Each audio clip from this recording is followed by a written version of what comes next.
전라북도 완주군 깊은 산골짜기에 자리한 조계산의 겨울은 유난히 매서웠다.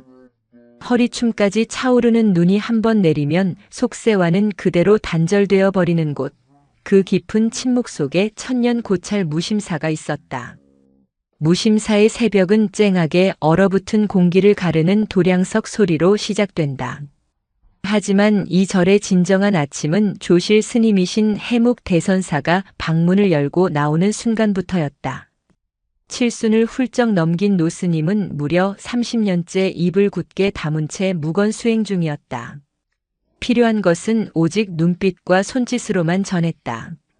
그 침묵의 무게는 태산보다 무거워 절 안의 모든 대중은 스님의 그림자만 보아도 옵깃을 여미었다. 어느 눈 내린 겨울 아침이었다. 대웅전 앞마당에 빚을 자국이 선명하게 났을 무렵 해묵 대선사가 툇마루에 나섰다. 잿빛 승복은 낡았으나 풀을 먹인 듯 꼿꼿했다. 스님은 마당 한가운데 서 있는 늙은 감나무를 물끄러미 올려다보았다.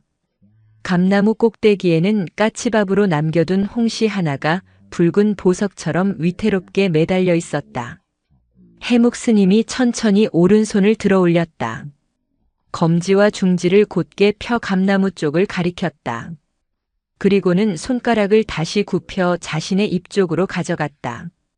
아주 느리고 정갈한 동작이었다. 곁에서 이를 지켜보던 원경 주지 스님과 학승 도일 스님의 표정이 순식간에 진지해졌다. 조실 스님께서 아침부터 큰 화두를 던지시는구나.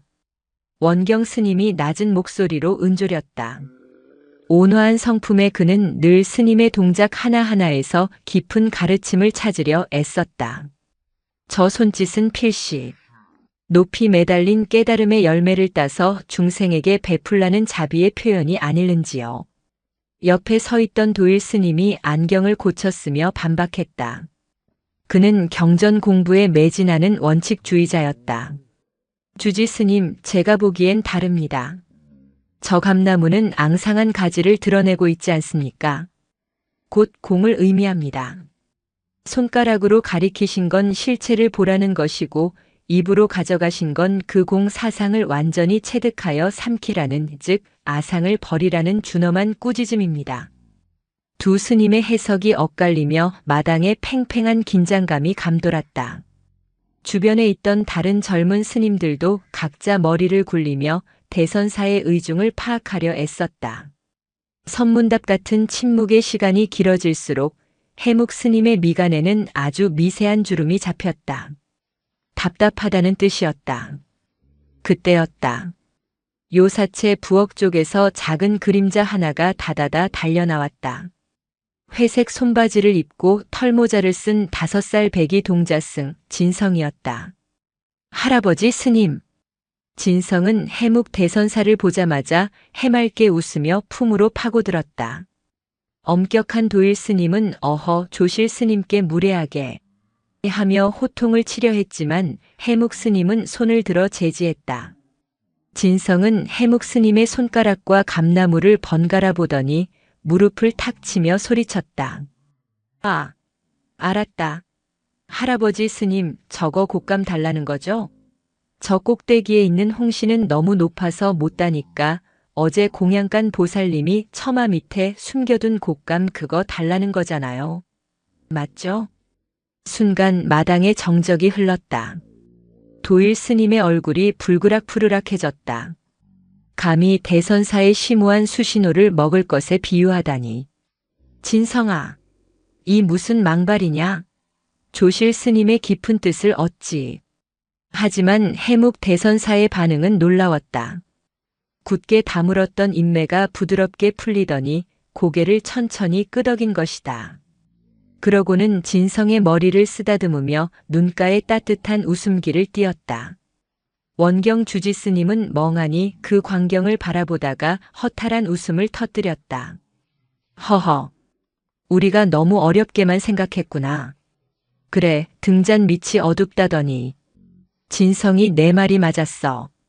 진성은 신이 나서 방방 뛰었다. 제가 얼른 가져올게요.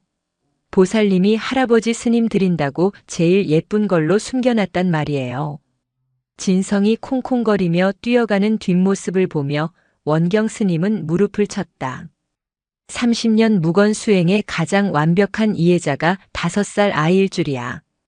그날 저녁 원경 스님은 대중들 앞에서 파격적인 선언을 했다. 오늘부터 조실 스님의 시봉은 진성이가 맡는다.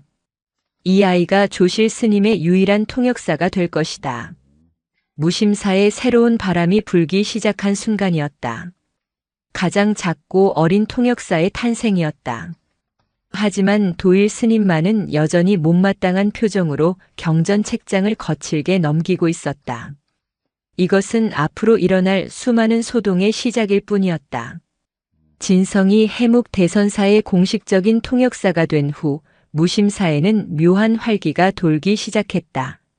하지만 모든 이가 이 변화를 반기는 것은 아니었다. 특히 원칙을 중요시하는 도일 스님에게 진성의 존재는 눈의 가시와 같았다. 신성한 수행 도량이 어린아이의 장난터가 되는 것만 같아 불안했던 것이다. 초여름으로 접어드는 어느 후덥지근한 오후였다. 해묵 대선사가 선방 툇마루에 앉아 참선에 들었다가 눈을 떴다. 하늘에는 잿빛 먹구름이 낮게 들이우고 있었고 습기를 머금은 바람이 산자락을 타고 넘어와 풍경 소리를 요란하게 울렸다. 마당을 지나던 도일 스님이 합장하고 인사를 올렸다. 해묵 스님은 도일 스님을 잠시 바라보더니 하늘을 향해 손가락 하나를 폈다가 천천히 주먹을 쥐어 보였다. 그러고는 다시 손바닥을 펴서 마당을 쓰는 신용을 했다. 도일 스님은 그 자리에서 얼어붙었다. 심장이 쿵쾅거렸다. 이것은 분명 자신에게 주는 특별한 가르침이라 확신했다. 하늘을 가리키고 주먹을 쥐셨다. 이는 곧 번뇌 망상이 구름처럼 일어날 때 단호한 결단으로 그 마음을 움켜쥐어 없애라는 뜻이 분명하다. 그리고 마당을 쓰는 신용은 마음의 티끌을 부지런히 닦아내라는 경책이시구나. 도일 스님은 감격에 겨워 깊이 허리를 숙였다. 스님, 그 깊으신 가르침 뼈에 새기겠습니다. 더욱 정진하여 번뇌를 끊어내겠습니다. 그때였다. 어디선가 흑투성이가 된 진성이 튀어나왔다. 손에는 제 몸집만 한 빗자루를 질질 끌고 있었다. 에이 스님, 그게 아니잖아요. 진성이 입을 삐쭉 내밀며 소리쳤다. 도일 스님의 미간이 찌푸려졌다. 진성아, 어른 스님 말씀하시는데 끼어드는 것 아니다. 물러가거라. 하지만 할아버지 스님은 지금 비 온다고 하시는 거란 말이에요. 진성은 답답하다는 듯 발을 동동 구르며 해묵 스님의 손짓을 흉내냈다. 보세요. 하늘이 까맣잖아요. 주먹 쥔 건 구름이 꽉 찼다는 거고 빗자루질하는 건 저기 빨래터에 널어둔 장삼이랑 가사 다 젖기 전에 얼른 거드라는 소리잖아요. 아이 참, 그것도 몰라요? 도일 스님은 기가 막혀 말문이 막혔다. 고작 빨래를 거드라는 지시를 그토록 거창하게 해석했다는 말인가. 자존심이 상한 도일 스님이 호통을 치려는 찰나 후두둑 굵은 빗방울이 떨어지기 시작했다. 순식간에 소나기가 퍼부었다. 빨래터에 널어두었던 스님들의 옷가지가 비에 젖어 축축 늘어졌다. 으악, 내 말 맞죠? 빨리 안 걷으면 다 젖는단 말이에요. 진성은 빗자루를 내팽개치고 빨래터로 달려갔다. 해묵 스님은 처마 밑에서 그 모습을 보며 빙글에 미소 지었다. 도일 스님은 붉어진 얼굴로 어쩔 줄 몰라 하다가 결국 체면도 잊고 진성을 따라 달려가 허둥지둥 빨래를 걷기 시작했다. 장대비 속에서 꼬마 동자승과 젊은 학승이 끙끙대며 젖은 빨래를 안고 뛰는 모습은 한편의 희극 같았다. 그날 밤 해묵 스님의 방에서 젖은 몸을 닦던 진성이 물었다. 할아버지 스님, 도일 스님은 왜 자꾸 쉬운 걸 어렵게 생각해요? 그냥 보면 딱 보이는데.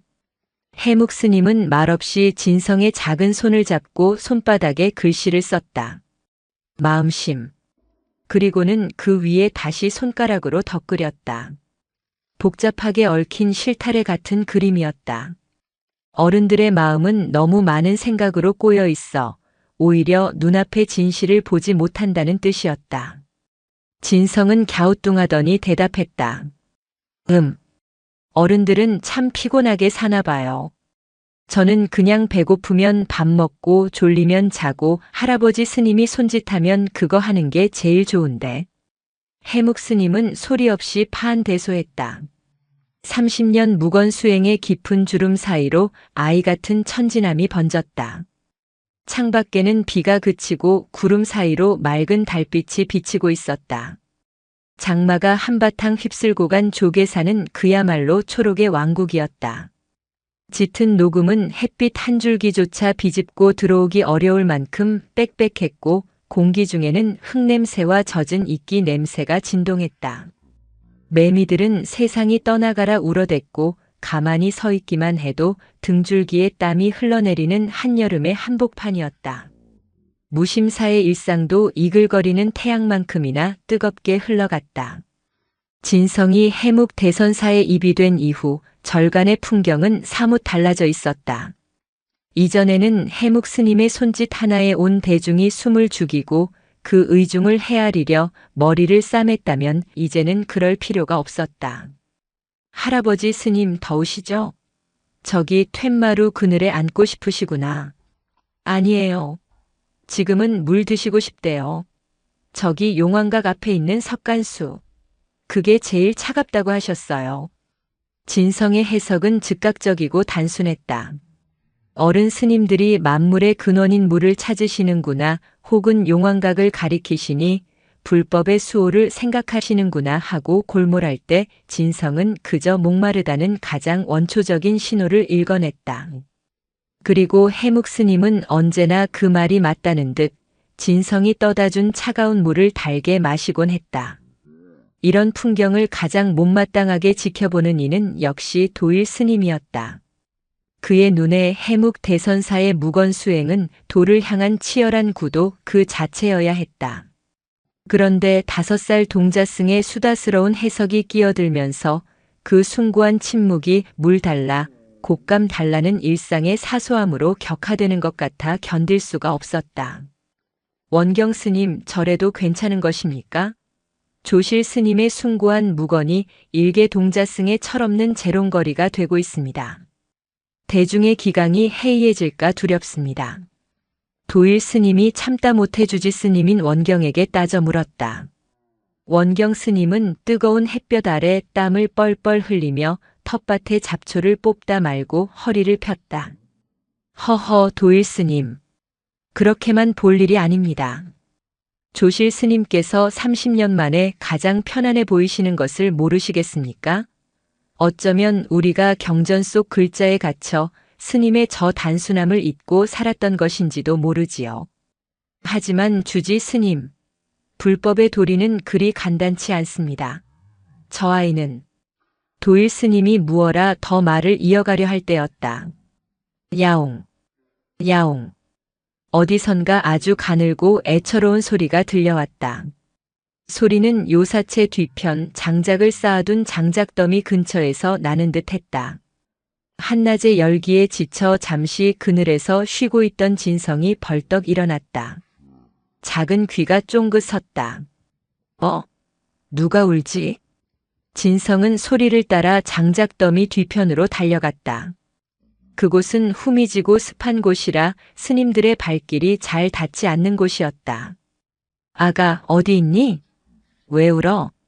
진성이 쭈그려 앉아 장작더미 사이를 뒤지기 시작했다. 그리고 이내 숨을 헉 하고 삼켰다. 썩은 나뭇잎 더미 속에 태어난 지 얼마 되지 않아 보이는 얼룩무늬 새끼 고양이 한 마리가 웅크리고 있었다. 녀석은 온통 흙먼지를 뒤집어 쓴 채 바들바들 떨고 있었고 뒷다리 하나가 붉게 부어오른 채 피가 굳어 있었다.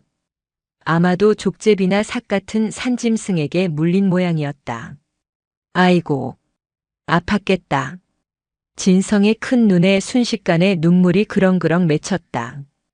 고양이는 도망칠 기력도 없는지 그저 가쁜 숨을 몰아쉬며 진성을 바라볼 뿐이었다. 괜찮아. 내가 안 아프게 해줄게. 응?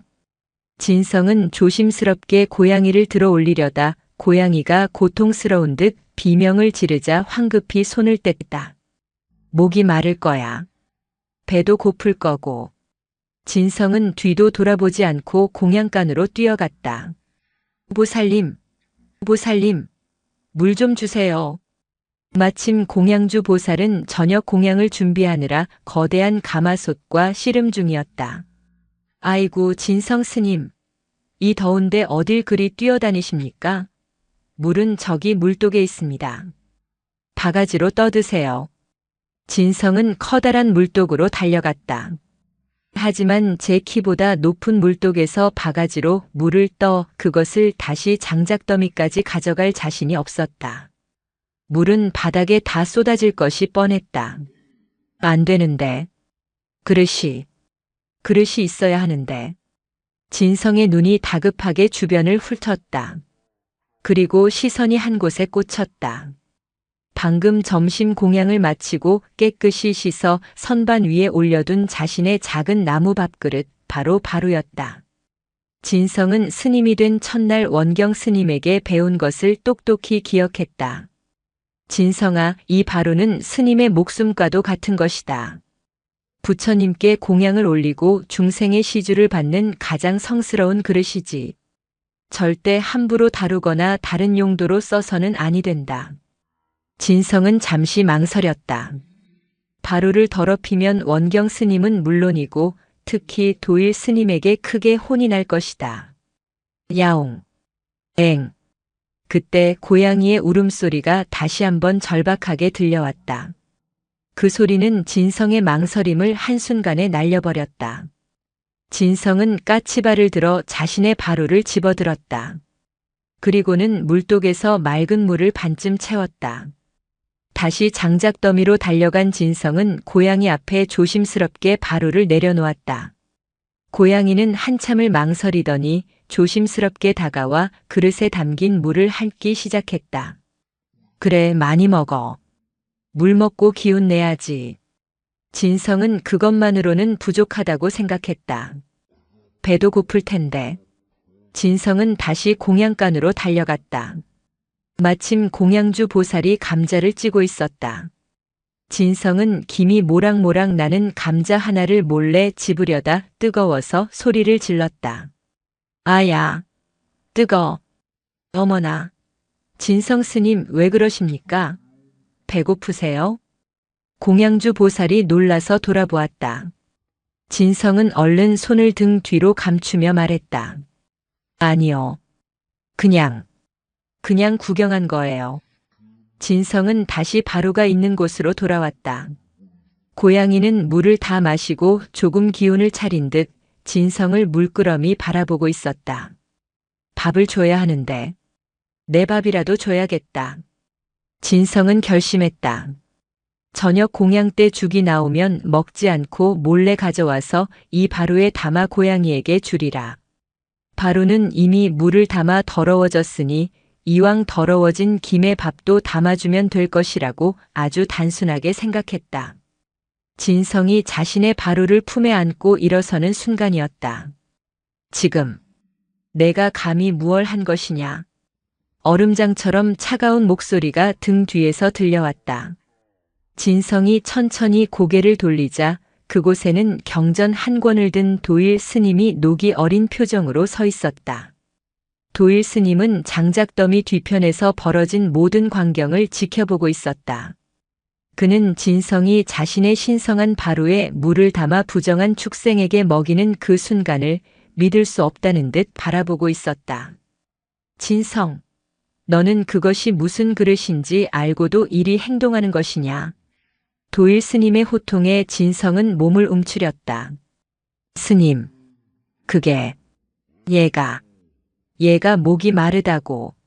어허, 변명하지 마라. 도일 스님이 성큼성큼 다가와 진성의 손에서 바로를 거칠게 빼앗았다.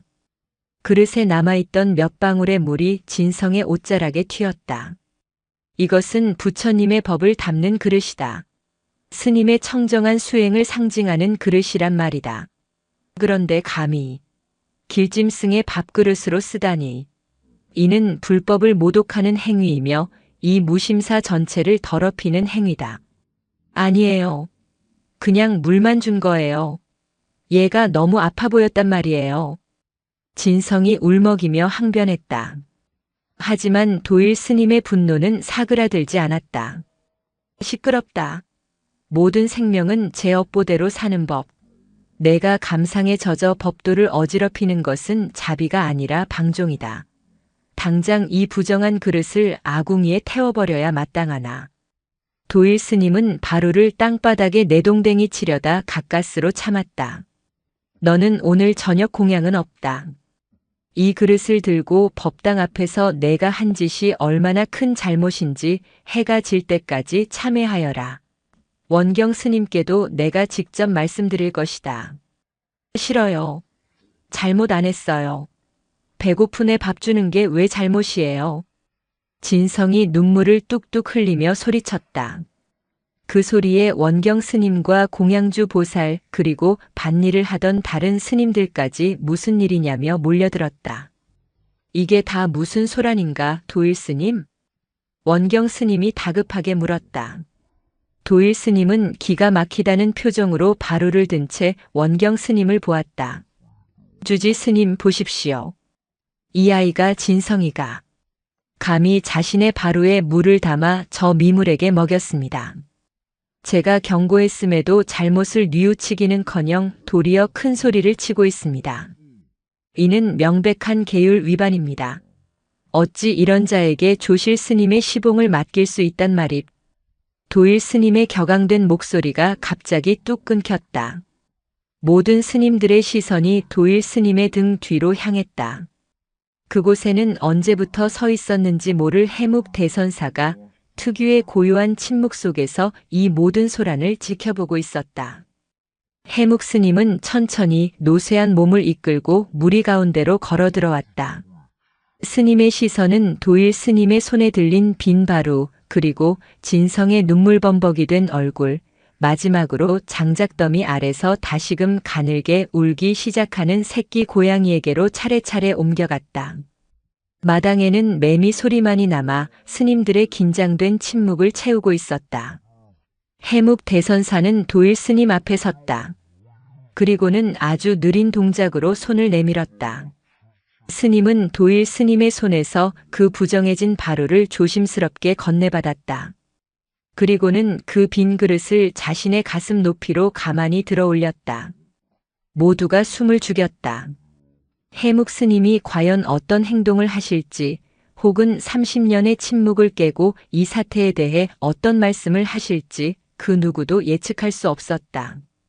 해묵 스님은 그저 빈 그릇을 물끄러미 내려다볼 뿐이었다. 그 깊이를 알 수 없는 눈동자 속에서 어떤 생각이 오가는지 그 자리에 있던 그 누구도 감히 짐작하지 못했다. 마당에 모인 모든 이들의 숨소리가 일순간 멎었다. 쩌렁쩌렁 울리던 매미 소리만이 이 기묘한 대치의 배경 음악처럼 깔렸다. 도일 스님은 부정한 것을 만졌다는 듯 바루를 쥔 채 굳어 있었고, 진성은 두 주먹을 꽉 쥔 채 눈물이 그렁그렁한 눈으로 그를 올려다보고 있었다. 원경 주지 스님은 이 난처한 상황을 어찌 수습해야 할지 몰라 이마만 짚고 있었다. 그리고 그들 모두의 시선이 향한 곳, 해묵 대선사가 고요한 연못처럼 서 있었다. 대선사는 도일 스님의 손에 들린 빈 바루, 진성의 눈물범벅이 된 얼굴, 그리고 장작더미 아래서 가늘게 신음하는 작은 생명을 차례로 훑어보았다. 그 무엇으로도 읽히지 않는 깊은 눈이었다. 해묵 스님이 천천히 도일 스님 앞으로 다가갔다. 도일 스님은 자신도 모르게 뒷걸음질 칠 뻔한 것을 가까스로 참았다. 조실 스님, 이 아이가. 해묵 스님은 도일 스님의 말을 손짓으로 막았다. 그리고는 도일 스님에게 손을 내밀었다. 그 부정해진 바루를 달라는 뜻이었다. 도일 스님은 망설였다. 이 더럽혀진 그릇을 어찌 감히 조실 스님의 손에. 하지만 해묵 스님의 눈빛은 단호했다. 도일 스님은 마지못해 바루를 건넸다. 해묵 스님은 그 작은 나무 그릇을 두 손으로 공손히 받쳐들었다. 마치 이제 막 부처님께 공양을 올릴 사람처럼 경건한 자세였다. 스님은 그릇을 가슴 높이로 들어 올리고는 그 텅 빈 안을 물끄러미 들여다보았다. 무슨 생각을 하시는 것일까? 계율을 어긴 동자승을 내쫓으라 하실까? 아니면 신성한 그릇을 더럽힌 도일 스님을 꾸짖으실까? 원경 스님은 마른 침을 삼켰다. 그때 해묵 스님이 움직이기 시작했다. 모두의 예상을 깨고 스님은 법당도 요사체도 아닌 공양간 옆에 놓인 거대한 물독을 향해 천천히 걸어갔다. 칠순 노구의 걸음이라고는 믿기지 않을 만큼 흔들림 없는 걸음이었다. 스님은 물독에 다다르자 곁에 놓인 나무 바가지를 들었다. 그리고는 방금 건네받은 바로 그 바로에 시리도록 맑은 석간수를 천천히 정성스럽게 채우기 시작했다. 찰랑찰랑. 그릇에 물이 차오르는 소리가 무심사 마당의 모든 소리를 집어삼켰다. 대선사님, 도일 스님이 경악하며 소리쳤다. 어찌 그 부정한 그릇에. 해묵 스님은 아랑곳하지 않았다. 물을 가득 채운 바루를 다시 두 손으로 조심스럽게 받쳐들고는 이번에는 장작더미가 있는 곳으로 걸어갔다. 진성이 울음을 그치고 이 광경을 멍하니 바라보았다. 해묵 스님은 새끼 고양이가 숨어있는 장작더미 앞에 섰다. 그리고는 무심사의 모든 대중이 지켜보는 앞에서 조계산의 산신령 같은 그 노스님이 천천히, 아주 천천히 다른 무릎을 굽혔다. 조실 스님. 원경 스님이 기겁하여 달려와 부축하려 했지만 해묵 스님은 손을 저어 그를 막았다. 먼지 쌓인 땅바닥에 완전히 엎드리다시피 한 해묵 스님은 바들바들 떨고 있는 새끼 고양이의 코앞에 맑은 물이 담긴 바루를 가만히 내려놓았다. 고양이는 잠시 경계하더니 이내 목마름을 참지 못하고 다친 다리를 절뚝이며 다가와 그릇에 담긴 물을 핥기 시작했다. 핫짝. 작은 생명이 물을 마시는 소리가 모두의 귓가에 천둥처럼 울렸다.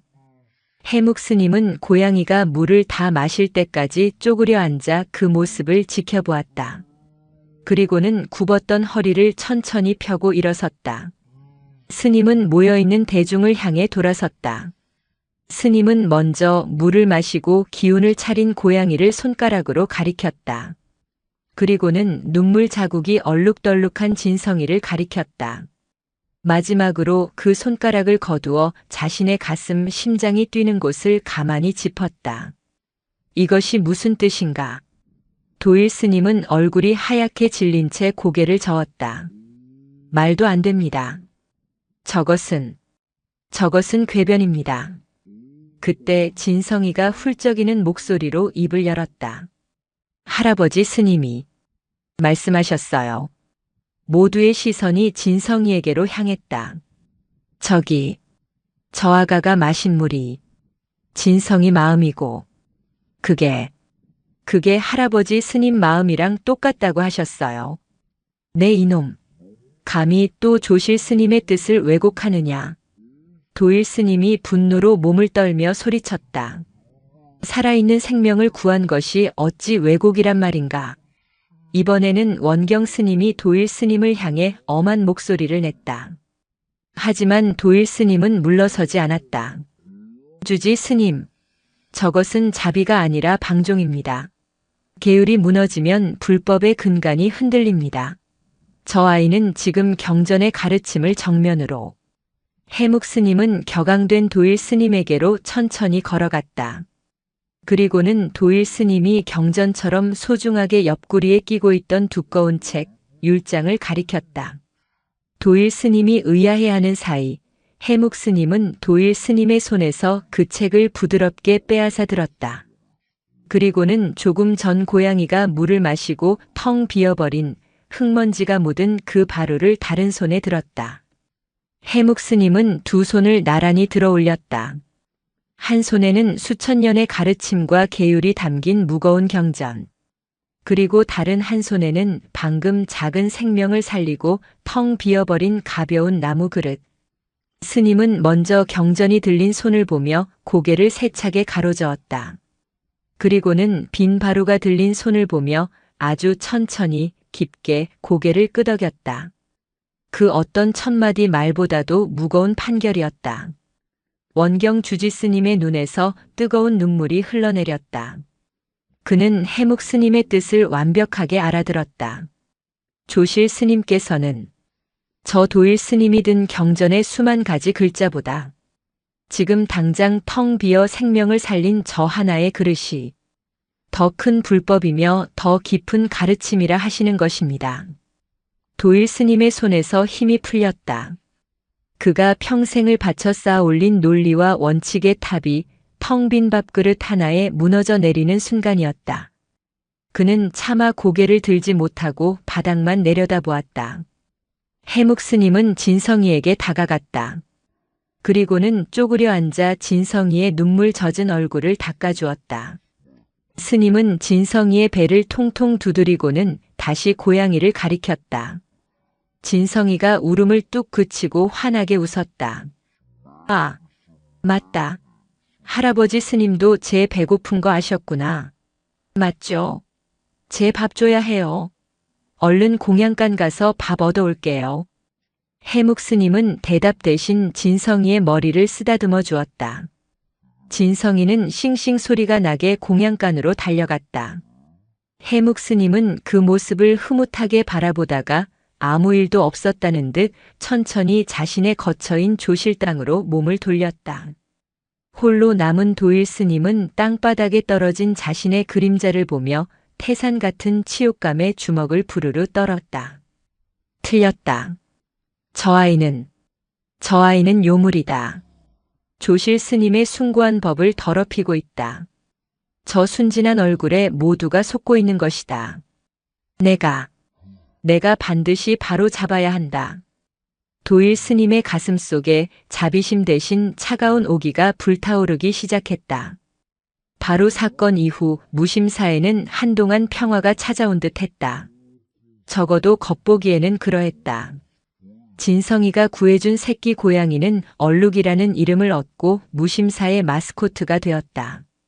다친 다리도 스님들의 보살핌 속에 제법 나아 이제는 절룩거리면서도 진성이의 뒤를 쫄쫄 따라다녔다. 진성의 통역은 나날이 그 권위를 더해갔다. 할아버지 스님, 오늘따라 허리가 아프시구나. 내가 주물러 드릴게요.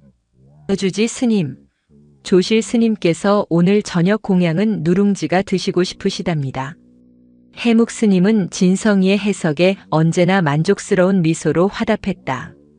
원경 스님은 이런 변화가 마냥 흐뭇했지만 도일 스님은 그럴수록 속이 타들어갔다. 경전 한 줄 읽지 못하는 아이가 어찌 대선사의 깊은 뜻을 안단 말인가. 저것은 모두 억측이고 장난이다. 스님께서는 그저 어린아이의 재롱에 장단을 맞춰주시는 것일 뿐 내가 바로잡아야 한다. 치욕감에서 벗어난 도일 스님은 새로운 계획을 세웠다. 진성이의 무지를 만천하에 드러내어 저 아이의 말이 신뢰할 수 없는 것임을 증명하기로 한 것이다. 어느 맑은 가을날 도일 스님은 원경 스님을 찾아갔다. 주지 스님, 진성이에게 글을 가르치려 합니다. 뜻밖의 제안에 원경 스님이 찻잔을 들다 말고 그를 바라보았다. 도일 스님이 진성이에게 글을요? 그렇습니다. 저 아이가 조실 스님을 모시는 시자로서 불법의 가장 기본이 되는 경전조차 읽지 못한다는 것은 큰 결함입니다. 대선사의 뜻을 통역한다는 아이가 글자 하나 모르고서야 어찌 그 말에 무게가 실리겠습니까? 제가 아이에게 최소한의 도리 천수경이라도 가르치겠습니다. 그럴듯한 명분이었다. 원경 스님은 도일 스님의 속내를 모르는 바 아니었으나 아이가 글을 배우는 것이 나쁜 일은 아니었기에 고개를 끄덕였다. 좋은 생각입니다. 다만 도일 스님, 아이의 눈높이에 맞춰서 부디 억지로 다그치지는 마십시오. 염려 놓으십시오. 부처님의 말씀을 전하는 일인데 어찌 소홀히 하겠습니까? 도일 스님은 곧장 마당에서 얼룩이와 뒹굴고 있는 진성이를 찾아갔다. 진성아. 평소와 달리 부드러운 목소리에 진성이가 고개를 갸웃하며 일어섰다. 오늘부터 나와 함께 공부를 하자. 내가 조실 스님을 더 잘 모실 수 있도록 내가 부처님의 귀한 말씀을 가르쳐 주겠다. 진성이는 공부라는 말에 얼굴이 시무룩해졌지만 도일 스님이 무서워 마지못해 따라 나섰다. 도일 스님의 방은 햇빛도 잘 들지 않는 북향이었다. 방 안에는 책이란 책은 모조리 쌓여 있어 묵은 종이 냄새와 먹 냄새가 코를 찔렀다. 도일 스님은 진성이를 서안 앞에 앉히고는 두꺼운 책 한 권을 펼쳤다. 천수경이었다. 자, 이것은 모든 불자들의 기본이 되는 천수경이니라. 이 글자를 보아라. 도일 스님이 붓으로 첫 글자인 정구업진언을 가리켰다. 검은 먹으로 쓰인 복잡한 글자들이 진성이의 눈에는 그저 지렁이가 기어가는 것처럼 보였다. 이것은 깨끗할 정자다.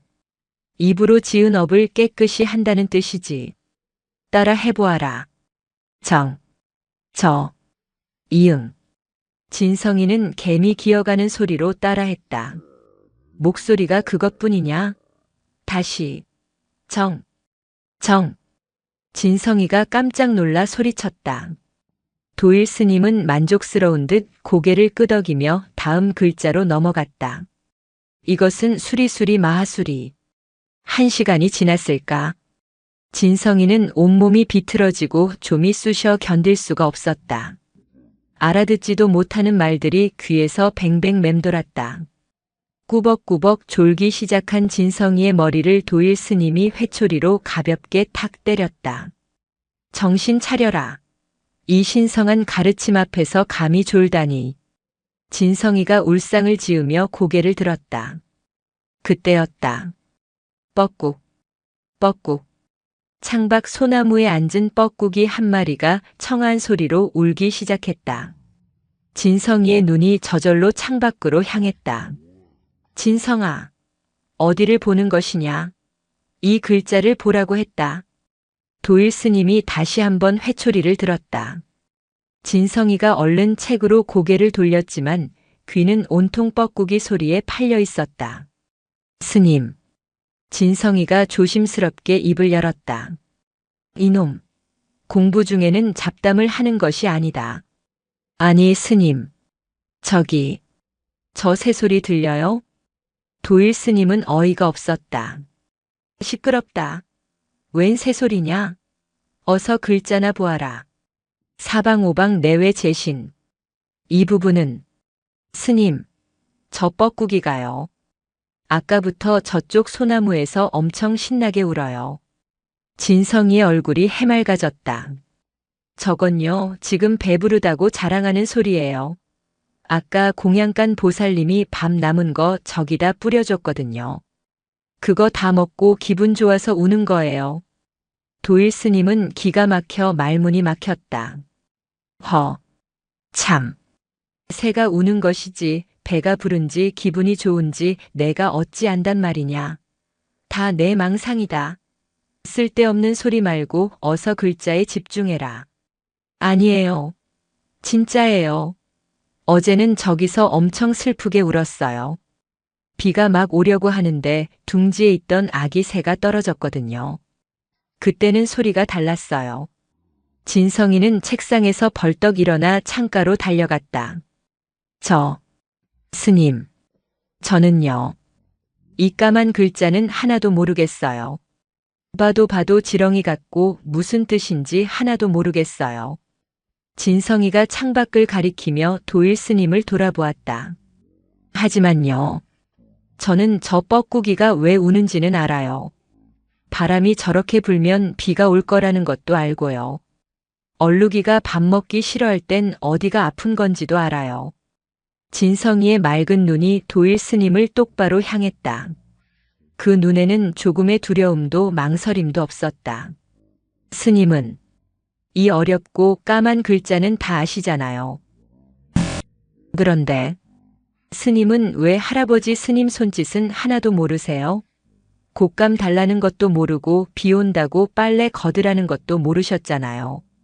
그것은 5살 아이의 순진한 질문이었지만 도일 스님의 뺨을 세차게 후려치는 죽비 소리보다 더 아프고 날카로웠다. 도일 스님은 그 자리에 얼어붙었다. 손에 들었던 회초리가 힘없이 바닥으로 떨어졌다. 평생을 바쳐 쌓아 올린 경전의 지식이 새소리를 안다는 어린 동자승의 한마디에 산산조각 나는 듯했다. 그는 단 한마디도 대꾸할 수 없었다. 에이, 재미없다. 얼룩이랑 놀아야지. 진성이는 그 말만 남기고 방을 뛰쳐나갔다. 얼룩아, 뻐꾸기 또 온다. 우리도 노래 부르자. 텅 빈 방에 홀로 남은 도일 스님은 창밖에서 들려오는 진성이의 웃음소리와 뻐꾸기 소리를 들으며 난생 처음으로 자신이 그토록 신성하게 여겼던 경전의 글자들이 무의미한 먹물 자국으로 보이기 시작했다. 가을이 깊어지고 조계산이 온통 붉고 노란 비단으로 갈아입을 무렵 무심사에 귀한 손님이 찾아온다는 전갈이 왔다. 겨울 채비를 하느라 분주하던 절간이 일순 긴장에 휩싸였다. 속세의 높은 분이라는 사람이었다. 서울에서 이름만 대면 다 아는 거물급 정치인이 하필이면 이 깊은 산골에 묵원 수행 중인 노스님을 친견하겠다고 고집을 부린 것이었다. 원경 주지스님은 불길했다. 속세의 번뇌로 가득 찬 정치인이 과연 해묵 대선사의 침묵을 이해할 수 있을까? 혹여나 무례를 범하지는 않을까 걱정이 태산이었다. 도일 스님, 만반의 준비를 하셔야겠습니다. 그분이 조실 스님께 무언가 큰 번뇌를 상담하러 오시는 듯합니다. 도일 스님은 그날 이후 진성이와는 말도 섞지 않고 무건 수행이라도 하듯 자신의 방에 틀어박혀 있었다. 원경 스님의 말에 그는 그저 알겠습니다라고 짧게 답할 뿐이었다. 그의 얼굴에는 그늘이 져 있었다. 드디어 약속한 날 조계산의 좁은 산길을 검고 반질반질한 승용차 한 대가 먼지를 일으키며 위태롭게 올라왔다. 그 시절에는 좀처럼 보기 힘든 귀한 차였다. 차에서 내린 중년 사내는 값비싼 양복을 입었지만 얼굴은 근심으로 새까맣게 타들어가 있었다. 그는 잔뜩 쌓아올린 쌀가마니와 비단 필과 같은 시주 물품에는 눈길도 주지 않고 곧장 해묵 스님을 찾았다. 대선사님은 어디 계십니까? 대웅전. 엄숙하고 장엄한 분위기 속 불상 앞자리에 해묵 대선사가 가부좌를 틀고 앉아 있었다.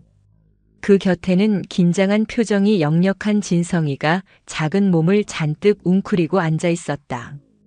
원경 스님과 도일 스님은 만일의 사태에 대비해 양옆으로 비켜 서 있었다. 정치인은 해묵 스님 앞에 엎드려 큰 절을 올렸다. 대선사님, 소문은 익히 들었습니다. 이 미련한 중생이 감히 가르침을 구하고자 이 먼 곳까지 왔습니다. 해묵 스님은 그저 눈을 감고 있을 뿐이었다. 정치인은 땀을 닦으며 다급하게 말을 이었다. 제가 요즘 밤에 잠을 이루지 못합니다. 가진 것은 남부럽지 않게 가졌고 오를 수 있는 자리도 웬만큼 올랐다 생각했는데 마음이 뜨거운 지옥불에 댄 것만 같습니다. 무엇을 해도 기쁘지가 않고 무엇을 봐도 불안하기만 합니다. 그의 목소리는 절박했다. 대선사님, 부디 저에게 가르침을 주십시오. 어찌해야 이 지독한 번뇌의 불길을 끄고 마음의 평화를 얻을 수 있겠습니까? 그는 다시 한번 머리를 조아렸다. 대웅전 안에는 무거운 침묵이 흘렀다. 정치인의 거친 숨소리와 멀리서 들려오는 풍경 소리뿐이었다. 해묵 스님이 천천히 눈을 떴다. 스님은 정치인을 물끄러미 바라보았다. 그 눈빛은 너무 깊어 정치인은 마치 자신의 더러운 속내까지 모두 꿰뚫어보는 듯하여 저도 모르게 몸을 떨었다. 한참을 바라보던 해묵 스님은 돌연 정치인에게서 시선을 거두었다. 그리고는 방 안을 천천히 훑어보기 시작했다. 마치 무언가를 찾는 사람처럼. 스님의 시선이 법당 구석, 사람들의 발길이 거의 닿지 않는 후미진 곳에 멈추었다. 그곳에는 누군가 잊어버린 작은 난초 화분 하나가 먼지를 뽀얗게 뒤집어 쓴 채 놓여 있었다. 화분의 흙은 바싹 말라 쩍쩍 갈라져 있었고 난초의 잎은 누렇게 뜨다 못해 까맣게 타들어가고 있었다. 누가 보아도 금방이라도 숨이 넘어갈 듯 시들어 죽어가고 있었다. 해묵 대선사가 천천히, 아주 천천히 오른손을 들었다. 그리고는 그 시들어가는 난초 화분을 마른 손가락으로 가만히 가리켰다. 그것이 다였다. 정치인은 당황했다. 저 죽어가는 난초가 자신과 무슨 상관이란 말인가. 그때 곁에 섰던 도일 스님이 앞으로 나섰다. 이것이야말로 자신이 나설 기회라고 생각했다. 그날의 치욕을 만회하고 자신의 학식이 틀리지 않았음을 증명할 기회였다. 아, 조실 스님의 가르침이십니다. 도일 스님이 낭낭한 목소리로 외쳤다. 의원님, 저 시든 난초를 보십시오. 한때는 푸르고 향기로웠을 저 난초가 지금은 저리 볼품없이 죽어가고 있습니다. 이것이 바로 재행무상. 모든 것은 덧없이 변한다는 부처님의 큰 가르침입니다. 의원님이 지금 그토록 쥐고 계신 그 부와 권력도 결국에는 저 시든 난초처럼 덧없이 사라질 것이니 그것에 집착하는 어리석음을 버리라는 준엄한. 잠깐. 원경 스님이 도일 스님의 말을 잘랐다. 도일 스님의 해석도 일리가 있으나 제가 보기엔 조금 다릅니다. 저 난초는 먼지를 뒤집어 쓰고 있습니다. 이는 일체유심조, 곧 모든 번뇌는 의원님의 마음에 낀 먼지에서 비롯된다는 뜻일 수 있습니다. 마음을 닦으라는. 두 학생의 현란한 해석이 오가자 정치인의 얼굴은 더욱 어두워졌다. 뜬구름 잡는 소리. 그래서 지금 나더러 어쩌란 말인가? 다 버리란 말인가 아니면 마음을 닦으란 말인가? 그는 원하던 답을 얻지 못해 분노가 치밀기 시작했다. 바로 그 순간이었다. 지금까지 해묵 스님 곁에서 입을 꾹 다물고 있던 진성이가 갑자기 벌떡 일어섰다. 아니에요. 다 틀렸어요. 스님들 다 틀렸다고요. 5살 동자승의 고함이 쩌렁쩌렁하게 대웅전을 울렸다. 진성이는 성큼성큼 걸어 나와 어리둥절해하는 정치인과 두 스님을 지나쳐 해묵 스님의 바로 앞에 섰다. 할아버지 스님이 지금 저기 꽃이 목마르대요. 진성이가 시든 난초를 손가락으로 가리키며 외쳤다. 물 좀 주라고 하세요. 저러다 아주 죽겠다고요. 목말라 죽겠다고 저렇게 소리치고 있는데 왜 아무도 몰라요? 일순 시간이 멈춘 듯 했다. 정치인의 얼굴이 모욕감으로 붉게 달아올랐다. 지금 나를 조롱하는 것인가? 이 천한 것들이. 일개 동자승 놈이 감히. 그는 자신이 이 먼 곳까지 와서 들은 답이 고작 꽃에 물을 주라는 것임을 참을 수 없었다. 도일 스님은 얼굴이 새하얘졌다. 이 모든 것을 망친 진성이에 대한 분노가 머리끝까지 치밀었다. 내 이놈. 진성. 감히 어느 안전이라고 이리 망발을 부리느냐. 이 귀한 손님 앞에서 썩 물러가지 못할까? 도일 스님이 진성이의 멱살이라도 잡을 듯이 달려들었다. 원경 스님은 새파랗게 질려 진성아 어서 라며 아이를 말렸다. 대웅전은 아수라장이 되었다. 바로 그때. 맞다. 돌이 구르는 듯한 마르고 갈라진 목소리. 모든 움직임이 그 자리에서 얼어붙었다. 진성이를 향해 뻗어있던 도일 스님의 손이 허공에서 멈췄다. 돌아서려던 정치인의 발이 땅에 붙어버렸다. 울상이던 원경 스님의 입이 떡 벌어졌다. 목소리는 분명히 30년간 굳게 닫혀있던 해묵 대선사의 입에서 나온 것이었다. 해묵 스님은 모든 일을 둘러보았다. 그리고는 다시 한번 조금 더 또렷하게 말했다. 그 아이 말이 맞다. 대웅전 안의 공기가 벼락이라도 맞은 듯 쩡 하고 얼어붙었다. 맞다. 그 한마디는 결코 크지 않았다. 30년을 쓰지 않은 성대에서 쥐어짜낸 소리는 오래된 절집의 삐걱이는 문틈으로 새어나오는 바람 소리처럼 마르고 갈라져 있었다. 하지만 그 어떤 사자후보다도 무겁고 날카롭게 그 자리에 있는 모든 이의 심장을 관통했다. 돌아서려던 거물 정치인의 발이 허공에 뜬 채 굳었다. 모욕감으로 시뻘겋게 달아올랐던 그의 얼굴에서 핏기가 가시는 데는 그리 오랜 시간이 걸리지 않았다. 진성이의 멱살이라도 잡을 듯 달려들던 도일 스님은 그 자세 그대로 허공에 손을 뻗은 채 거대한 암석처럼 굳어버렸다. 그의 눈동자가 지진이라도 만난 듯 흔들리고 있었다. 원경 주지스님은 들고 있던 염주를 떨어뜨릴 뻔했다. 그는 합장한 손을 풀지도 못한 채 해묵 대선사의 입술만 멍하니 바라보았다. 방금 저 입술이 정말로 열렸단 말인가? 해묵 대선사는 가부좌를 푼 것도 아니었다. 여전히 그 자리에 고요히 앉아 있었다. 하지만 분명히 스님이 다시 입을 열었다. 그 아이 말이 맞다. 두 번째 말은 조금 더 분명하게 대웅전을 울렸다. 진성이만이 유일하게 이 상황의 무게를 모르는 듯 발을 동동 구르며 외쳤다. 꺼봐요. 내 말이 맞잖아요. 할아버지 스님도 곧 목마르다고 하시잖아요. 저 아저씨, 빨리 물 안 줘요. 저러다 쟤 진짜 죽어요. 진성이가 정치인의 비싼 양복 소매를 잡아당기며 소리쳤다. 정치인은 그제야 마법에서 풀려난 듯 아이가 잡아당기는 힘에 이끌려 비틀거렸다. 물이라니. 물을. 어디에? 저기요. 저기. 진성이가 법당 한쪽에 놓인 작은 물병, 감로수 병을 가리켰다. 해묵 대선사는 그제야 고개를 돌려 하얗게 질린 도일 스님과 넋이 나간 원경 스님을 바라보았다. 그리고는 다시 정치인을 향해 입을 열었다. 그 목소리는 조금씩, 아주 조금씩 본래의 울림을 찾아가고 있었다. 거사님. 예. 대선사님. 정치인이 황급히 바닥에 무릎을 꿇었다. 거사님은 마음의 평화를 찾으러 이 먼 곳까지 오셨다 하셨소. 해묵 스님은 한마디 한마디를 힘겹게 그러나 또렷하게 이어갔다. 그런데 지금 당장 거사님의 눈앞에서 목이 타 죽어가는 저 작은 생명조차 보지 못하셨소. 스님의 시선이 도일 스님과 원경 스님을 향했다.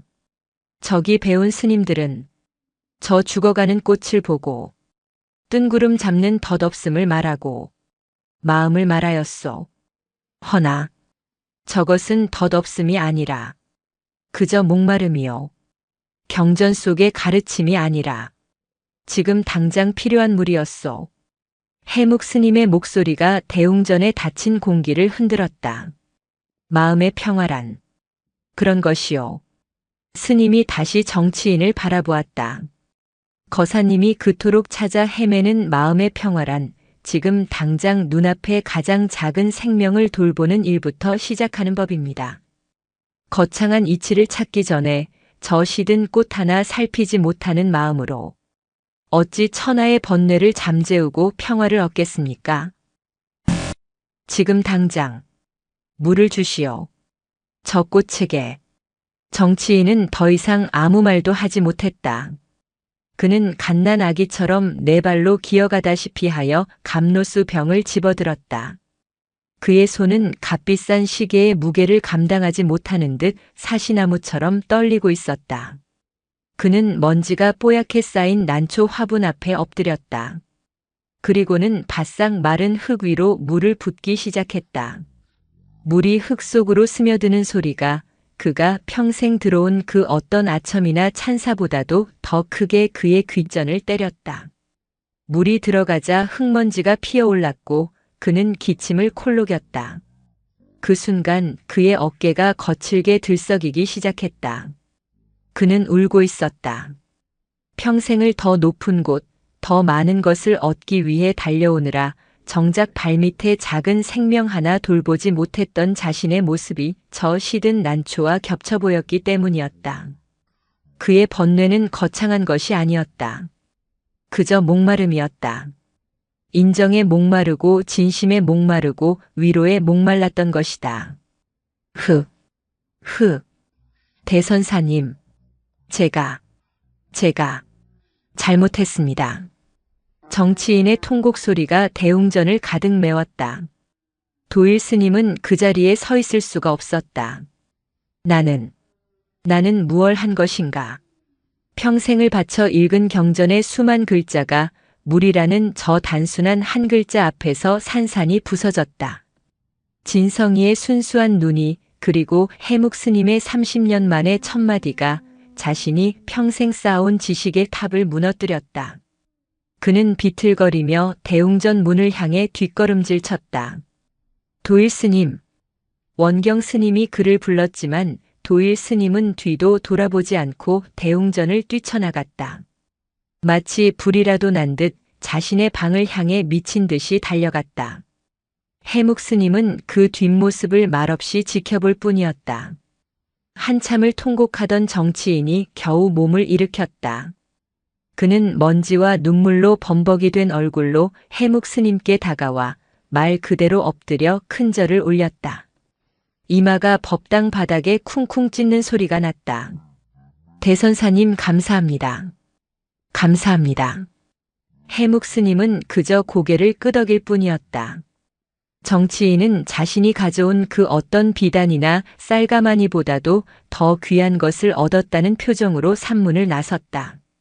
그가 떠난 대웅전에는 다시 침묵이 찾아왔다. 하지만 이전과는 다른 무언가 깊은 울림이 남은 침묵이었다. 원경 스님은 여전히 꿈을 꾸는 듯한 표정으로 해묵 스님을 바라보았다. 조실 스님, 어찌 30년 만에. 해묵 스님은 그런 원경 스님을 보고 텅 빈 법당을 한번 둘러보았다. 그리고는 다시 굳게 입을 다물었다. 할 말은 다 끝났다는 뜻인 듯 했다. 그때 이 모든 소동의 중심에 있던 진성이가 조용히 해묵 스님에게 다가왔다. 아이는 스님의 낡은 승복 자락을 잡아당겼다. 해묵 스님이 고개를 숙여 아이와 눈을 맞추었다. 진성이가 방금 전에 그 모든 기적과 통곡과 깨달음 따위는 아무래ም 상관없다는 듯 가장 중요한 질문을 던졌다. 할아버지 스님, 이제 곶감 먹어도 돼요? 순간 해묵 대선사의 굳게 닫힌 입술 사이로 30년 만에 처음으로 소리가 새어나왔다. 허허. 그것은 분명한 웃음소리였다. 깊은 산골짜기 옹달샘에서 솟아나는 첫물처럼 맑고도 깊은 그런 웃음소리였다. 해묵 대선사가 30년 만에 입을 열었다는 소문은 다음 날 아침 바람을 타고 조계산 전체로 퍼져나갔다. 새벽 예불을 드리러 나온 스님들은 대웅전 불상보다 조실당 문을 더 경건하게 바라보았다. 혹시라도 오늘 아침에는 해묵 스님이 일어나라는 죽비 소리 대신 게으름 피우지 마라는 사자후를 토해내시는 것은 아닐까?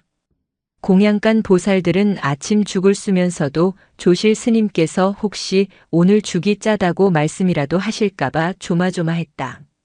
하지만 해묵 스님은 예전과 똑같았다. 조실당 문을 열고 나와 마당을 거닐고 감나무를 바라보고 그리고 다시 침묵했다. 마치 어제의 그 일은 그저 한바탕 꿈이었던 것처럼. 스님은 다시 묵원으로 돌아간 듯 했다. 하지만 사람들은 알았다. 스님의 침묵은 이제 말을 하지 않는 침묵이 아니라 필요한 말 외에는 하지 않는 더 깊은 침묵이 되었음을. 그리고 그 중심에는 여전히 진성이가 있었다.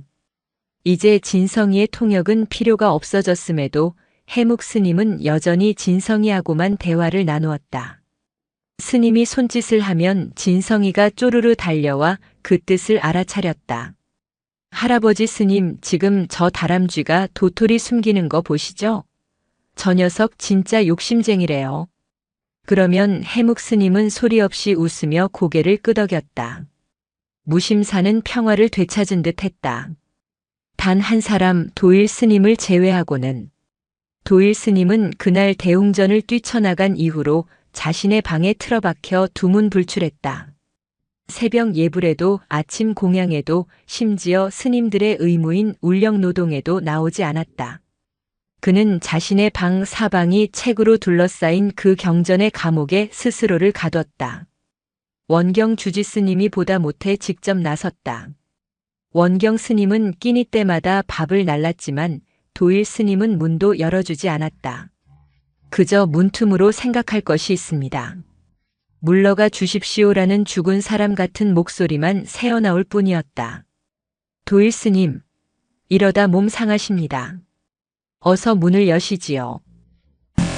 스님, 그날 조실 스님의 뜻은 스님을 꾸짖으려 하신 것이 아닙니다. 우리 모두에게 주신 가르침입니다.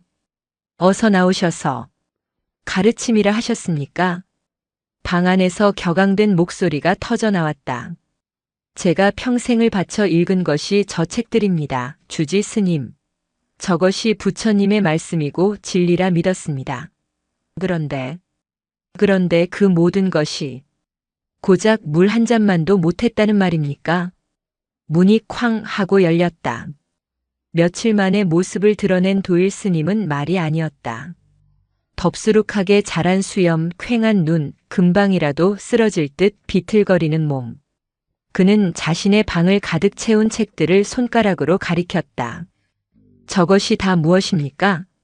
저 수만 자의 글자가 고작 5살 아이의 목마르다는 한마디보다 못하단 말입니다. 저는 평생을 속았습니다. 부처님께 속은 것이 아니라 저 글자에 속았습니다. 저 자신에게 속았습니다. 그는 절규하듯 소리치다 말고 그 자리에 주저앉아 머리를 감쌌다. 저는 이제 무엇을 믿고 무엇을 읽어야 합니까? 저는 빈 껍데기입니다. 주지 스님. 원경 스님은 차마 그 처참한 무너짐을 정면으로 바라볼 수가 없었다. 학생에게 경전은 목숨과도 같은 것이었다. 그런데 그 목숨과도 같았던 경전이 자신을 속인 거짓말이었다는 것을 깨달았을 때의 절망. 그것은 단순한 좌절이 아니라 존재 자체의 붕괴였다. 원경 스님은 말없이 도일 스님의 방으로 들어섰다. 그리고는 그가 팽개쳐둔 책들을 하나하나 주워 먼지를 털고 책장에 다시 꽂아주기 시작했다. 도일 스님. 글자가 스님을 속인 것이 아닙니다. 원경 스님이 조용히 입을 열었다. 스님도 저도 글자 속에서 물을 찾으려 했기 때문입니다. 하지만 물은 글자 속에 있는 것이 아니지요.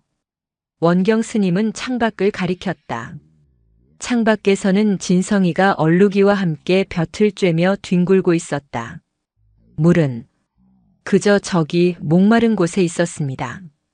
우리는 너무 많은 것을 알고자 한 나머지 가장 단순한 것을 보지 못했던 것입니다. 저는 모르겠습니다.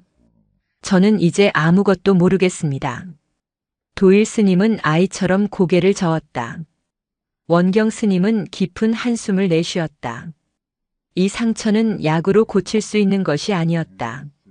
스스로 깨고 나와야만 하는 혹독한 알이었다. 원경 스님은 일단 밥이라도 먹이자는 생각에 가지고 온 밥그릇을 방 한쪽에 내려놓고 조용히 방을 나왔다. 그날 밤 늦은 시간이었다. 도일 스님의 방문 앞에서 부스럭거리는 소리가 났다.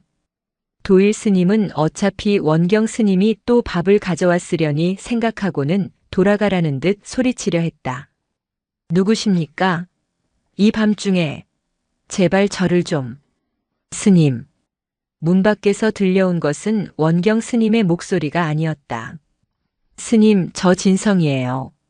작고 맑은 그러나 지금 도일 스님이 세상에서 가장 듣고 싶지 않은 목소리였다.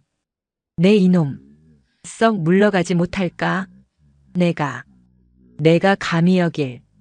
도일 스님이 분노에 차문을 박차고 나가려 할 때였다. 스님, 이거 드세요. 작은 문틈 창호지가 찢어진 구멍 사이로 무언가가 쏙 하고 밀려 들어왔다. 그것은 꼬챙이에 꿰인 곶감이었다.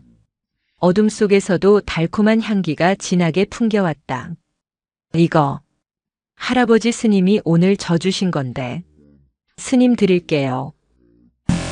스님, 밥 안 먹으면 배고파요. 진성이의 목소리가 웅얼거리며 들려왔다.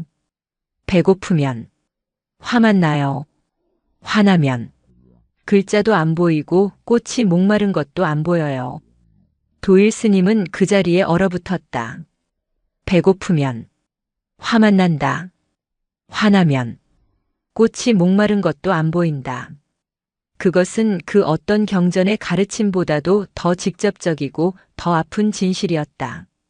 자신은 지금 지식에 대한 배신감에 분노하고 있었지만 어쩌면 그저 며칠을 굶은 배고픔 때문에 더 화가 나 있는 것인지도 몰랐다. 그리고 그 화 때문에 진성이라는 진실을 또다시 보지 못하고 있었다. 저 갈게요, 스님. 꼭 드세요. 얼룩이도 배고프다 해서 밥 주러 가야 해요. 진성이가 떠나는 소리가 들렸다. 도일 스님은 어둠 속에서 한참을 움직이지 않았다. 그리고는 천천히, 아주 천천히 손을 뻗었다. 문틈에 위태롭게 끼어있는 곶감을 집어들었다. 아직 아이의 온기가 남아있는 듯 따뜻했다. 그는 곶감을 입에 넣었다. 달콤하고 끈적한 맛이 혀를 감쌌다. 며칠 만에 처음으로 느껴보는 맛이었다. 눈물이 다시 흘러내렸다. 하지만 이번의 눈물은 분노나 치욕의 눈물이 아니었다. 그것은 살아있다는 감각이었다. 도일 스님은 곶감을 다 삼키고 나서 천천히 문을 열었다. 밖에는 아무도 없었다. 그저 차가운 달빛만이 마당을 비추고 있었다. 그는 결심했다. 다음 날 새벽 도일 스님은 뜬 눈으로 밤을 새운 채 원경 스님을 찾아갔다. 주지 스님, 드릴 말씀이 있습니다. 그의 목소리는 지쳐 있었지만 눈빛은 그 어느 때보다 맑고 단단했다. 이른 새벽 동이 트기도 전이었다. 도일 스님은 원경 주지 스님의 방에서 굳은 표정으로 무릎을 꿇고 있었다. 그의 앞에는 평생 그가 지녔던 붓과 먹, 그리고 경전 몇 권이 단정하게 놓여 있었다. 떠나시겠다니요, 도일 스님. 그게 무슨 말씀이십니까? 원경 스님의 목소리에는 놀람과 안타까움이 동시에 묻어났다. 무심사를 떠나겠습니다. 도일 스님의 대답은 흔들림이 없었다. 그는 며칠 전에 절망에 빠진 모습이 아니었다. 수염을 깨끗이 깎고 승복도 단정히 여민 모습이었다. 하지만 그의 눈은 텅 비어 있지도 분노에 차 있지도 않았다. 그저 고요한 호수 같았다. 이유를 물어도 되겠습니까? 조실 스님의 그 말씀이 그토록 스님을 힘들게 하신 겁니까? 아닙니다, 주지 스님. 도일 스님은 고개를 저었다. 조실 스님과 그리고 진성이의 덕분입니다. 저는 어제 제가 평생을 찾아 헤맨 진리를 만났습니다. 진리라니요? 저는 평생을 지도를 읽었습니다. 도일 스님이 자신의 앞에 놓인 경전들을 쓸쓸하게 쓸어보았다. 이것들은 세상에서 가장 정확하고 위대한 지도였습니다. 어디로 가야 물이 있고 어디로 가야 밥이 있으며 어디로 가야 깨달음이 있는지가 낱낱이 적혀 있었지요. 저는 그 지도를 완벽하게 외웠습니다. 그 지도의 모든 글자를 사랑했습니다. 그의 목소리가 잠시 떨렸다. 하지만 저는 그 지도를 읽느라 정작 발밑에서 목말라 죽어가는 꽃을 보지 못했습니다. 저는 물이라는 글자는 알았지만 물의 차가움을 몰랐습니다. 잡이라는 글자는 알았지만 진성이의 곶감 하나가 주는 따뜻함을 몰랐습니다. 도일 스님, 저는 지도를 버리려 합니다. 그리고 이제부터 길을 걸으려 합니다. 길을 걷는다니요? 산문을 내려가겠습니다. 도일 스님이 결연한 눈빛으로 원경 스님을 바라보았다. 모든 것을 내려놓고 가장 낮은 곳에서 다시 시작하겠습니다. 학승 도일이 아니라 이름 없는 행자가 될 것입니다. 제 발로 걸어서 목마름을 느낄 것이고 제 손으로 밥을 빌어 배고픔을 느낄 것입니다. 경전 속의 부처님이 아니라 저 길거리의 아픔 속에서 진정으로 살아있는 부처님을 만나고 싶습니다. 원경 스님은 아무 말도 할 수 없었다. 스스로를 빈 그릇으로 만들고 세상의 모든 것을 스승으로 삼겠다는 그 처절한 결심 앞에서 감히 남으라는 말을 할 수가 없었다. 조실 스님께는 말씀을 드렸습니까? 아니요. 주지 스님께 허락을 받고 인사만 드리고 떠나려 합니다. 잠시 기다리시지요. 원경 스님은 자리에서 일어나 조실당으로 향했다. 잠시 후 원경 스님과 함께 해묵 대선사가 도일 스님의 방으로 걸어 들어왔다. 새벽 공기에 해묵 스님의 낡은 승복 자락이 스쳤다. 조실 스님. 도일 스님은 방바닥에 이마가 닿도록 큰 절을 올렸다. 해묵 스님은 아무 말 없이 도일 스님이 꾸려놓은 작은 보찜과 그가 방 한쪽에 가지런히 쌓아둔 수백 권의 책들을 물끄러미 바라볼 뿐이었다. 스님, 떠나겠습니다. 그동안 어리석은 중생을 가르쳐 주셔서 감사했습니다. 도일 스님이 다시 한번 절을 올렸다. 모두가 해묵 스님의 입을 바라보았다. 그가 과연 이 수제자 같은 학승을 떠나보낼 것인가? 해묵 스님은 방을 둘러보다가 문득 무언가 생각난 듯 곁에 서 있던 원경 스님에게 손짓을 했다. 그리고는 손가락으로 자신의 입과 뱃속을 가리켰다. 원경 스님이 갸우뚱하며 그 뜻을 헤아리려 애썼다. 입, 배. 아침 공양을 뜻하시는 건가? 그때 방문 밖에서 잠이 덜 깬 목소리가 들려왔다. 아, 할아버지 스님. 지금 저 스님 밥 먹고 가라고 하시는 거죠? 진성이가 부스스한 얼굴로 문틈에 매달려 있었다. 이른 새벽의 소란에 잠이 깬 모양이었다. 진성이가 쪼르르 들어와 해묵 스님 옆에 섰다. 도일 스님 어디 가요? 할아버지 스님이 그러시는데 그래 잘 생각했다. 근데 밥은 먹고 가라 하셨어요. 밥심이 있어야 산도 내려가지. 해묵 스님이 진성이의 머리를 쓰다듬으며 고개를 끄덕였다. 그리고는 30년 만에 두 번째로 도일 스님을 향해 입을 열었다. 그 아이 말이 맞다. 해묵 스님이 도일 스님을 바라보았다. 도일아, 예, 대선사님. 길을 떠나는 것은 좋으나 이것 하나만 기억하거라. 해묵 스님은 창밖, 어둠이 걷히고 있는 여명을 가리켰다. 저 세상도 이 산중과 다르지 않은 절간이다. 내가 버리고자 하는 저 책들이 결코 그른 것이 아니었다. 다만 그것을 읽는 너의 마음이 닫혀 있었을 뿐이다. 가서 고통을 찾지 마라. 배고픔이나 목마름을 일부러 겪으려 애쓰지 마라. 그저 연결되거라. 해묵 스님이 진성이의 어깨를 감싸 안았다. 진성이가 시든 꽃의 목마름을 보았듯 너도 세상의 목마름을 보아라. 그리고 내가 가진 물을 기꺼이 나누어 주거라. 그것이 내가 걸어야 할 길이다. 도일 스님의 눈에서 뜨거운 것이 왈칵 쏟아졌다. 그는 엎드린 채 흐느꼈다. 명심하겠습니다, 스님. 그날 아침 공양은 유난히 조용했지만 따뜻했다. 해묵 스님과 원경 스님 그리고 도일 스님과 진성이가 겸상을 했다.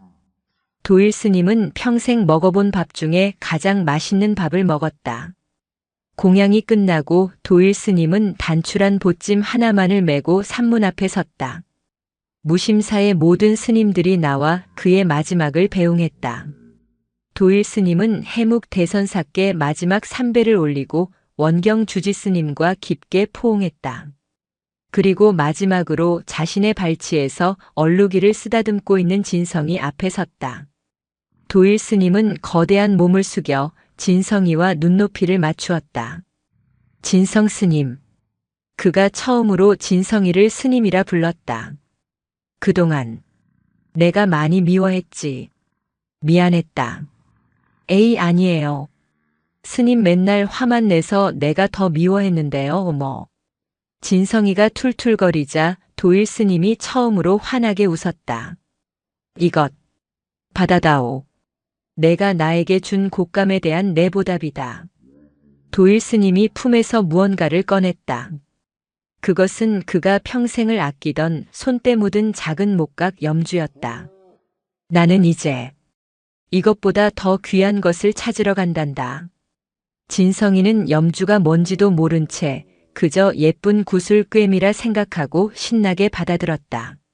와, 고맙습니다. 스님, 그럼 이거랑 바꿀래요? 진성이가 주머니를 뒤지더니 반짝이는 작은 돌멩이 하나를 꺼내 도일 스님의 손에 쥐어주었다. 이거요. 예쁜 돌이에요. 어제 냇가에서 주웠어요. 스님 가지세요. 도일 스님은 자신의 손바닥에 놓인 아무짝에도 쓸모없는 그 조약돌을 바라보았다. 하지만 지금 그에게는 이 세상 그 어떤 다이아몬드보다도 그가 버리고 온 수백 권의 경전보다도 더 무겁고 귀한 가르침이었다. 그래. 고맙다. 진성 스님. 이것이 나의 첫 번째 경전이 될 것이다. 도일 스님은 그 조약돌을 부처님 모시듯 소중하게 보찜에 넣었다. 그는 일어섰다. 그리고 뒤도 돌아보지 않았다. 조계산 무심사의 산문을 나서는 도일 스님의 발걸음은 막 첫걸음말을 뗀 아이처럼 위태로웠지만 동시에 세상을 다 얻은 듯 가벼웠다. 멀리서 뻐꾸기 소리가 그의 앞길을 축복하듯 울려 퍼졌다. 도일 스님이 보찜 하나에 조약돌 하나를 경전 삼아지고 산문을 나선 날 무심사의 가을은 끝이 났다. 그의 빈방에는 그가 평생을 바쳐 읽었던 수백 권의 책들만 주인을 잃은 채 고요히 남겨졌다. 원경 주지 스님은 그 방을 치우지 않았다. 언젠가 도일 스님이 지도가 아닌 길을 걸어 자신만의 물을 찾은 뒤 돌아올 자리가 되길 바라는 마음에서였다. 시간은 속세의 그것과 무관하게 흘렀다. 조계산에는 첫눈이 내렸다. 첫눈은 가볍게 흩날리다 그쳤지만 두 번째 눈은 달랐다. 며칠 밤낮으로 쉼없이 쏟아진 눈은 무심사를 속세로부터 완전히 고립시켰다. 처마 밑에는 거대한 고드름이 창처럼 돋았고 마당의 감나무는 앙상한 가지 위에 흰 솜니부를 덮어쓴 듯 보였다. 세상은 온통 흰색이었고 그 흰색은 모든 소리를 집어삼켰다. 무심사의 침묵은 다시 깊어졌다. 하지만 그 침묵은 해묵 대선사가 입을 열기 전에 그 무거운 침묵이 아니었다. 그것은 모든 것이 제자리로 돌아간 듯한 충만하고 평화로운 침묵이었다. 해묵 대선사는 그날 정치인과 도일 스님 앞에서 두 번의 말을 한 이후 다시 묵언으로 돌아갔다. 스님은 더 이상 말할 필요가 없었다. 스님의 마음은 이미 세상에서 가장 어린 통역사를 통해 온전히 흘러나오고 있었기 때문이다. 하지만 칠순 노구의 30년 만에 터뜨린 그 두 번의 기운은 컸던 것일까? 해묵 스님의 기력은 눈에 띄게 쇠하기 시작했다. 조실당 밖으로 나오는 일이 드물어졌고 꼿꼿했던 허리는 눈에 띄게 굽어갔다. 차가운 겨울 공기는 노스님의 마른 뼈를 시리게 파고드는 듯했다. 원경 스님은 매일 아침 저녁으로 뜨거운 약탕을 달여 조실당으로 날랐지만 해묵 스님은 그저 쓴 약을 물끄러미 바라볼 뿐 좀처럼 입에 대려 하지 않았다. 조실 스님 제발. 이것이라도 드시고 기운을 차리셔야지요. 봄이 오려면 아직 멀었습니다. 해묵 스님은 그저 희미하게 웃으며 고개를 저을 뿐이었다. 그리고는 손짓을 했다. 원경 스님은 그 손짓을 알아듣지 못했다. 경전의 모든 구절을 꿰뚫고 있는 그였지만 노 스님의 마지막 언어는 여전히 그에게는 선문답일 뿐이었다. 진성이, 진성이를 불러오너라. 조실 스님께서 찾으신다. 어느덧 7살이 된 진성이는 이제 무심사에서 없어서는 안 될 존재가 되었다. 진성이가 조실당 문을 빼꼼 열고 들어섰다. 밖에서 얼룩이와 눈싸움이라도 한바탕 한 듯 빨간 털모자 위에 눈이 소복했다. 할아버지 스님, 부르셨어요? 진성이가 방 안으로 쪼르르 달려 들어왔다.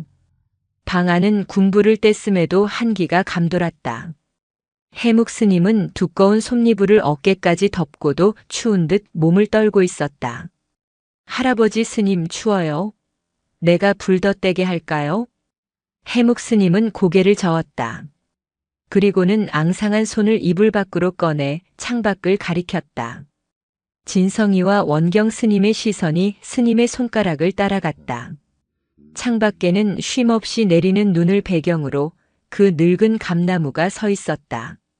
그리고 그 가장 높은 가지 끝에 첫눈이 오기 전 미처 따지 못한 까치밥으로 남겨둔 마지막 홍시 하나가 꽁꽁 언 채로 매달려 있었다. 1년 전 진성이가 처음 통역을 했던 바로 그 까치밥의 자리였다. 원경 스님은 숨을 멈췄다. 또 곶감? 하지만 스님은 차마 입을 뗄 수 없었다. 해묵 스님의 지금 상태로 저 딱딱하게 얼어붙은 홍시를 드실 리 만무했다. 그렇다면 저것은 또 무슨 화두인가? 마지막 남은 생명인가? 아니면 저 차가운 가지 끝에 매달린 깨달음의 형상인가? 원경 스님이 머릿속으로 수백 가지 경전의 구절을 떠올리며 스님의 의중을 헤아리려 애쓰는 찰나 진성이가 입을 열었다. 할아버지 스님. 진성이는 해묵 스님을 보지 않고 창밖에 그 얼어붙은 홍시를 보며 말했다. 저거 되게 외로워 보여요. 그죠? 원경 스님의 머릿속이 하얘졌다. 다들 짝꿍이랑 같이 따뜻한 곳으로 갔는데 저 녀석만 혼자 남아서 저렇게 덜덜 떨고 있잖아요. 저러다 얼어 죽겠다. 진성이가 창문의 입김을 호 불어 작은 구멍을 만들었다. 할아버지 스님도 지금 저 감처럼 추워요. 그때 해묵 스님이 아주 천천히 고개를 끄덕였다. 그것은 긍정이었다. 원경 스님은 자신의 귀를 의심했다. 해묵 스님이 춥다고? 그 혹독한 30년의 무건 수행을 견뎌낸 대선사께서 그저 어린아이처럼 춥다고 하신단 말인가? 진성이는 잠시 생각에 잠기더니 무릎을 탁 쳤다. 알았다. 할아버지 스님 잠깐만 기다려요. 내가 엄청 따뜻한 거 가져올게요. 진성이는 대답도 듣지 않고 방을 뛰쳐나갔다. 눈보라가 몰아치는 마당을 가로질러 공양간으로 향했다. 보살님, 보살님, 곶감 있어요? 제일 달고 제일 큰 곶감이요. 공양주 보살이 아궁이에 불을 떼다 말고 돌아보았다. 아이고 진성 스님, 곶감은 지난 가을에 다 공양 올리고 딱 하나 남았지요. 우리 조실 스님 드리려고 보살님이 아껴둔 마지막 곶감. 공양주 보살은 실ong 가장 깊숙한 곳에서 하얀 분이 곱게 핀 곶감 하나를 소중하게 꺼내왔다. 이거 조실 스님 갖다 드리세요. 이거 드시고 얼른 기운 차리셔야 할 텐데. 진성이는 곶감을 두 손으로 공손히 받아들었다. 그리고는 자신의 품속 깊숙이 넣었다. 차가운 곶감이 아이의 체온으로 금세 따뜻해지기 시작했다. 진성이는 다시 조실당으로 달려갔다. 방 안에는 원경 스님이 해묵 스님의 마른 손을 잡고 어찌할 바를 모르는 표정으로 앉아 있었다. 해묵 스님의 숨소리가 조금씩 거칠어지고 있었다. 할아버지 스님, 저 왔어요. 진성이가 이불 속으로 파고들었다. 아이의 뺨은 눈보라에 발갛게 얼어 있었지만 몸은 뜀박질로 후끈했다. 자, 이거요. 진성이가 품속에서 따뜻하게 데워진 곶감을 꺼내 해묵 스님에게 내밀었다. 이거 먹으면요, 하나도 안 추워요. 이게 세상에서 제일 달고 따뜻한 거예요. 해묵 스님은 눈을 가늘게 떴다. 스님의 시선이 곶감과 진성이의 붉은 뺨을 번갈아 오갔다. 원경 스님은 차마 그 광경을 볼 수 없어 고개를 돌렸다. 스님 어찌 마지막 가시는 길에 법문이 고작 곶감 하나란 말입니까? 해묵 스님이 앙상한 손을 들어 곶감을 받았다. 그리고 모두의 예상을 깨고 스님은 그 곶감을 입으로 가져갔다. 하지만 먹지는 않았다. 그저 그 달콤한 향기를 깊게, 아주 깊게 들이마실 뿐이었다. 평생 맡아온 그 어떤 향보다도 더 깊은 향인 것처럼. 그리고는 스님은 마지막 남은 기력을 다해 그 곶감을 반으로 쪼개기 시작했다. 마르고 질긴 곶감은 칠순 노인의 힘으로는 좀처럼 쪼개지지 않았다. 할아버지 스님 제가 진성이가 돕겠다고 손을 내밀었지만 해묵 스님은 고개를 저었다. 낑 하는 소리와 함께 곶감이 마침내 둘로 나뉘었다. 한쪽은 조금 크고 한쪽은 조금 작았다. 해묵 스님은 그중 더 크고 살이 많은 쪽을 골라 진성이의 작은 손에 쥐어주었다. 진성이가 눈을 동그랗게 떴다. 아니에요. 할아버지 스님 드세요. 할아버지 스님이 춥다고 하셨잖아요. 이거 드셔야죠. 진성이가 곶감을 다시 밀어 넣으려 했지만 해묵 스님은 단호하게 고개를 저었다. 스님은 자신의 작은 조각을 들어 보이고는 진성이의 손에 들린 큰 조각을 가리켰다. 내가 먹어라. 그것은 말이 아닌 눈빛이었다. 진성이는 이 상황을 이해할 수 없었지만 할아버지 스님의 뜻을 거역할 수는 없었다. 진성이가 망설이며 곶감 한쪽을 입에 넣었다. 달콤한 즙이 입안 가득 퍼져나갔다. 맛이 어떠냐? 그 순간 해묵 스님의 입에서 30년 만에 세 번째 말이 흘러나왔다. 그것은 절규도 가르침도 아니었다. 그저 아들에게 묻는 아버지의 목소리처럼 한없이 다정하고 낮은 물음이었다. 진성이가 곶감을 우물거리며 눈을 크게 떴다. 엄청 달아요. 할아버지 스님, 진짜 달아요. 그 대답을 들은 해묵 대선사의 얼굴에 주름이 깊게 패이며 환한 미소가 번졌다. 30년 만에 처음으로 터뜨렸던 그 파한 대소보다도 더 깊고 더 평화로운 미소였다.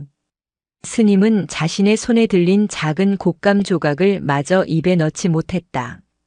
그저 진성이가 맛있게 먹는 모습을 바라보며 창밖에 얼어붙은 홍시를 바라보며 천천히 아주 천천히 눈을 감았다. 거칠던 숨소리가 잦아들었다.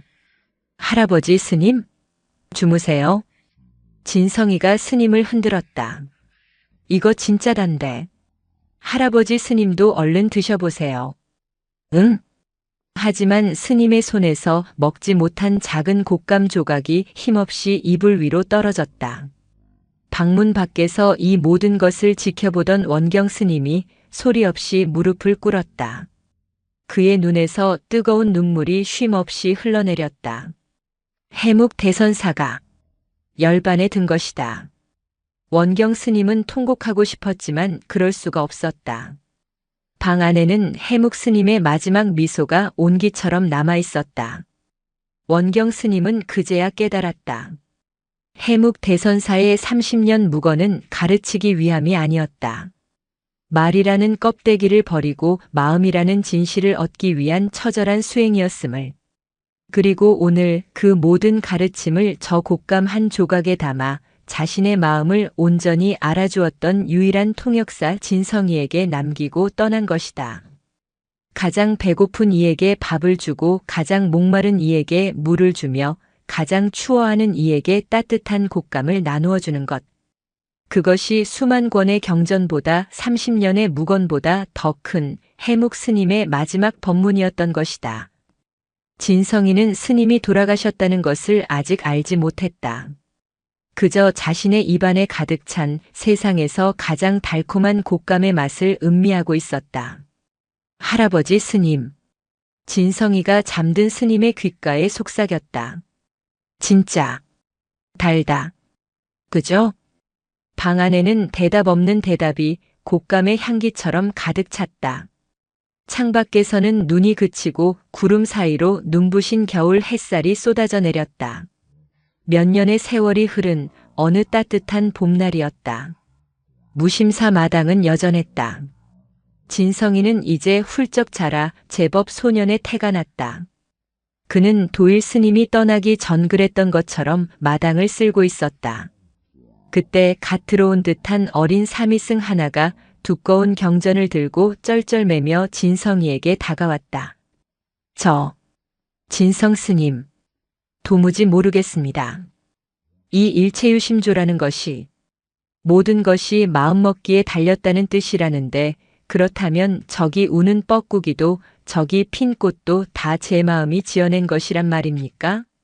그럼 실체는 무엇입니까? 어린 학생의 질문은 몇 년 전 도일 스님이 했던 고민과 꼭 닮아 있었다. 진성이는 빗자루질을 멈추었다. 경전을 한 번, 뻐꾸기 소리가 들려오는 숲을 한 번, 그리고 질문하는 사미승의 고뇌에 찬 얼굴을 한 번 바라보았다. 진성이는 대답 대신 냇가에서 주워 늘 품에 지니고 다니던 반질반질한 조약돌 하나를 꺼냈다. 몇 년 전 도일 스님에게 받았던 바로 그 종류의 돌이었다. 진성이는 그 돌을 사미승의 손에 쥐어주었다. 스님, 예, 이거 차갑습니까? 따뜻합니까? 사미승은 당황하며 돌을 만져보았다. 차갑습니다. 무겁습니까? 가볍습니까? 조금 무겁습니다. 진성이가 환하게 웃었다. 해묵 스님의 미소와 꼭 닮은 웃음이었다. 그럼 됐습니다. 경전은 나중에 읽으시고 우선 저와 마당이나 마저 씁시다. 예. 하지만 그게 어찌 답이. 스님. 배고프면 밥 먹고 졸리면 자고 돌이 차가우면 차가운 줄 알면 됩니다. 진성이는 사미승의 손에 자신의 빗자루를 쥐어주었다. 자, 어서요. 밥 먹을 시간 다 됐습니다. 오늘 반찬이 곶감 장아찌라던데 늦으면 다 떨어집니다. 어린 사미승은 여전히 알 수 없다는 표정이었지만 왠지 모르게 마음이 가벼워지는 것을 느꼈다.